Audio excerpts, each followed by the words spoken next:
সমস্ত সাধুগুরু বৈষ্ণব এবং গীতাপ্রেমী ভক্তদের চরণে প্রণতি জানিয়ে তাদের চরণধূলির আশীর্বাদ নিয়ে শুরু করছি আজকের গীতাপাঠ। ওম অশ্ব শ্রীমদ্ভগবদ্গীতা মালামন্ত্রস্য শ্রী ভগবান বেদব্যাস ঋষিরনুষ্টুপছন্দ শ্রীকৃষ্ণ পরমাত্মা দেবতা অসচ্চানম্বশতম প্রজ্ঞাবাদাঞ্চ ভাষাসে সর্বধর্মান পরিত্যাজ্য মামেকম শরণং ব্রজ অহং তাং সর্বপাপেভ্যো মোক্ষয়িষ্যামি মা শুচঃ। ওম তৎসৎ ওম তৎসৎ ওম তৎসৎ। ওম নমো ভগবতে বাসুদেবায়। হরে কৃষ্ণ। নবম অধ্যায় রাজগুহ্যযোগ। শ্লোক 9। ন চ মাম তানি কর্মাণি নিবন্ধনতি ধনঞ্জয় উদাসীনবতাসীনম অসক্তম তেষু কর্মসু। গীতার গান। কিন্তু ধনঞ্জয়, তুমি বুঝিবে নিশ্চয়, প্রকৃতির কার্যে কভু আমি লিপ্ত নয়। উদাসীন আমি সেই প্রকৃতির কার্যে, আসক্তি নহে তোমর প্রকৃতি বিধার্যে। অনুবাদ: হে ধনঞ্জয়, সেই সমস্ত কর্ম আমাকে আবদ্ধ করতে পারে না। আমি সেই সমস্ত কর্মে অনাসক্ত ও উদাসীনের ন্যায় অবস্থিত থাকি। তাৎপর্য: এই সম্বন্ধে এটি মনে করা উচিত নয় যে পরম পুরুষোত্তম ভগবান নিষ্ক্রিয়। তার চিন্ময় জগতে তিনি নিত্য সক্রিয় হয়ে রয়েছেন। ব্রহ্ম সংহিতাতে বলা হয়েছে, আত্মার আমস্য তস্যাস্তি প্রকৃতান সমাগমঃ। তিনি তার শাশ্বত আনন্দময় ও চিন্ময় রসাত্মক লীলায় নিত্য তৎপর, কিন্তু এই জড়জগতের ক্রিয়াকলাপের সঙ্গে তার কোনো সংসর্গ নেই।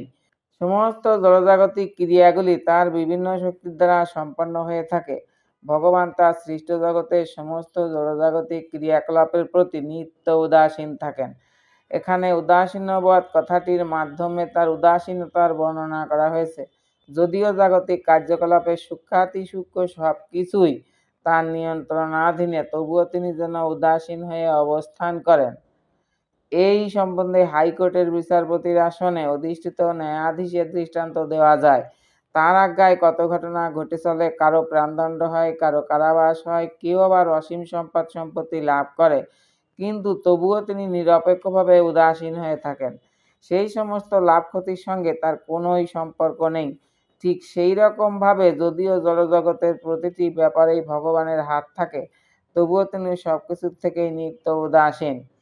বেদান্ত সূত্রে বলা হয়েছে, বৈষম্য নিয়ৈর্ঘৃণ্যেন। তিনি এই জড়জগতের দ্বন্দ্বের মধ্যে অবস্থান করেন না। তিনি এই সব জড়জাগতিক দ্বন্দ্বের অতীত। এই জগতের সৃষ্টি এবং বিনাশেও তার কোনো আসক্তি নেই।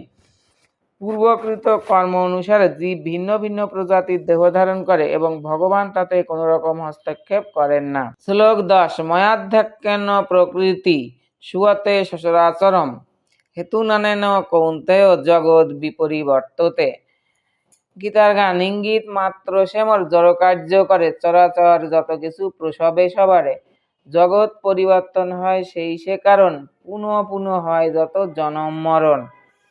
অনুবাদ: হে কৌন্তেয়, আমার অধ্যক্ষতার দ্বারা জড়া প্রকৃতি এই চরাচর বিশ্ব সৃষ্টি করে। প্রকৃতির নিয়মে এই জগৎ পুনঃ পুনঃ সৃষ্টি হয় এবং ধ্বংস হয়। তাৎপর্য: এখানে স্পষ্টভাবে বলা হয়েছে যে প্রাকৃত জগতের সমস্ত ক্রিয়াকলাপ থেকে সম্পূর্ণ নির্লিপ্ত থাকলেও ভগবান হচ্ছেন পরম নিয়ন্তা। পরমেশ্বরের পরম ইচ্ছা শক্তির প্রভাবে এই জড়জগতের প্রকাশ হয়, কিন্তু তার পরিচালনা করেন জড়া প্রকৃতি। শ্রীকৃষ্ণ ভগবদ্গীতাতে বলেছেন যে বিভিন্ন যোনি থেকে উদ্ভূত সমস্ত জীব প্রজাতির তিনি হচ্ছেন পিতা। মাতার গর্ভে বীজ প্রদান করে পিতা সন্তান উৎপাদন করেন, তেমনি পরমেশ্বর ভগবান তার দৃষ্টিপাতের মাধ্যমে জড়া প্রকৃতির গর্ভে সমস্ত জীবকে সঞ্চারিত করেন এবং সমস্ত জীব তাদের পূর্ণ কর্ম বাসনা অনুসারে ভিন্ন ভিন্ন রূপ ও যোনি প্রাপ্ত হয়ে প্রকাশিত হয়।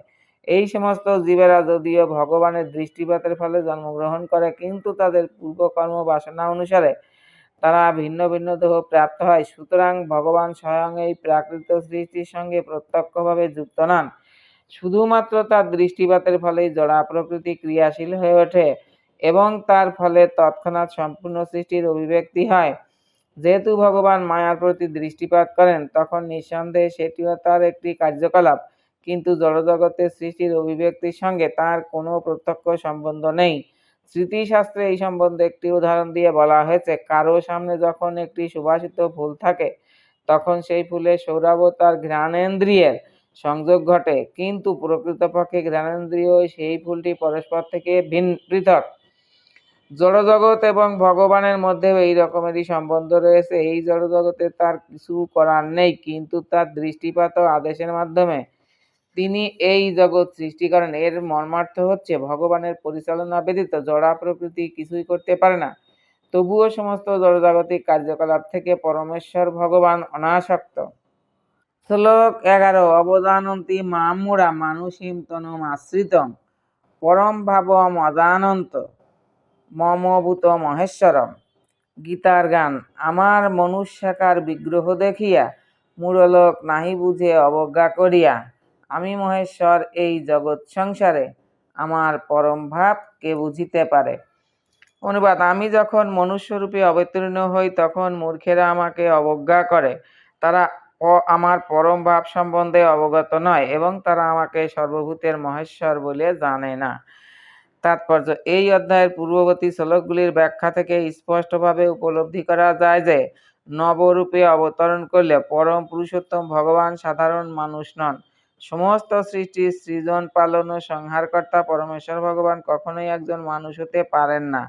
কিন্তু তবুও অনেক মূঢ় লোক মনে করে যে শ্রীকৃষ্ণ একজন শক্তিশালী মানুষ মাত্র এবং তার চেয়ে বেশি কিছু নয়। প্রকৃতপক্ষে শ্রীকৃষ্ণ হচ্ছেন আদি পুরুষ পরমেশ্বর ভগবান। ব্রহ্ম সংহিতাতে তার বর্ণনা করে বলা হয়েছে, ঈশ্বর ও পরম কৃষ্ণ, তিনি হচ্ছেন পরমেশ্বর। সৃষ্টিতে একাধিক ঈশ্বর বা নিয়ন্তা রয়েছেন এবং তাদের একজনের থেকে আরেকজনকে শ্রেয় বলে মনে হয়। জড় জগতেও সাধারণত প্রতিটি প্রশাসনে কোনো সচিব, সচিবের উপরে মন্ত্রী এবং সেই মন্ত্রীর উপরে রাষ্ট্রপতি শাসন করেন। এরা সকলেই নিয়ন্তা, কিন্তু তারা প্রত্যেকেই আবার কারো না কারো দ্বারা নিয়ন্ত্রিত হন। ব্রহ্ম সংহিতাতে বলা হয়েছে যে শ্রীকৃষ্ণ হচ্ছেন পরম নিয়ন্তা। জড় ও চিন্ময় এই উভয় জগতে নিঃসন্দেহে অনেক নিয়ন্তা আছেন, কিন্তু শ্রীকৃষ্ণ হচ্ছেন পরম নিয়ন্তা। ঈশ্বর ও পরম কৃষ্ণ এবং তার শ্রীবিগ্রহ হচ্ছে সচ্চিদানন্দ ঘন অর্থাৎ অপ্রাকৃত। পূর্ব শ্লোকগুলিতে বর্ণিত সমস্ত অদ্ভুত কার্যকলাপ সম্পাদন করা জড়জাগতিক কলেবর বিশিষ্ট মানুষের পক্ষে সম্ভব নয়। ভগবানের শ্রীবিগ্রহ সচ্চিদানন্দময়। যদিও তিনি একজন সাধারণ মানুষ নন, কিন্তু তবুও মূঢ় লোকেরা তাকে একজন সাধারণ মানুষ বলে মনে করে তাকে অবজ্ঞা করে। তার শ্রীবিগ্রহকে এখানে মানুষীম বলা হয়েছে কারণ কুরুক্ষেত্রের যুদ্ধে তিনি একজন রাজনীতিজ্ঞ ও অর্জুনের সখারূপে মানুষের মতো লীলা করেছিলেন। বিভিন্নভাবে তিনি একজন সাধারণ মানুষের মতো লীলা করলেও তার রূপ হচ্ছে সচ্চিদানন্দ বিগ্রহ, শাশ্বত আনন্দ এবং জ্ঞানে পরিপূর্ণ। বৈদিক শাস্ত্রেও সেই কথা প্রতিপন্ন করা হয়েছে। সচ্চিদানন্দ রূপায় কৃষ্ণায় আমি পরম পুরুষোত্তম ভগবান শ্রীকৃষ্ণের চরণে প্রণতি জানাই, যার রূপ সচ্চিদানন্দময়। বৈদিক শাস্ত্রে আরো অনেক বিবরণ আছে। তমেকম গোবিন্দম, তুমি হচ্ছে ইন্দ্রিয় সমূহেরও গাভীদের আনন্দবর্ধনকারী গোবিন্দ।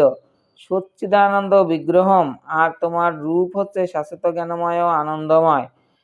শ্রীকৃষ্ণের বিগ্রহ জ্ঞানময়, আনন্দময়, এই সমস্ত অপ্রাকৃত গুণাবলী সমন্বিত হওয়া সত্ত্বেও ভগবদ গীতার অনেক তথাকথিত পণ্ডিত ব্যক্তিরা ও ব্যাখ্যাকারেরা শ্রীকৃষ্ণকে সাধারণ মানুষ বলে অবজ্ঞা করেন।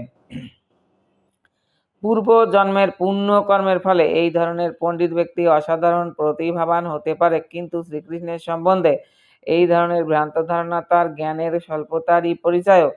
তাই তাকে মূঢ় বলা হয়েছে। কারণ পরমেশ্বর শ্রীকৃষ্ণের অন্তরঙ্গ লীলাসমূহ এবং তার শক্তির বৈচিত্র্য সম্বন্ধে যারা অজ্ঞ, তারাই তাকে সাধারণ মানুষ বলে মনে করে। এই ধরনের মূঢ় লোকেরা জানে না যে শ্রীকৃষ্ণের বিগ্রহ পূর্ণ জ্ঞান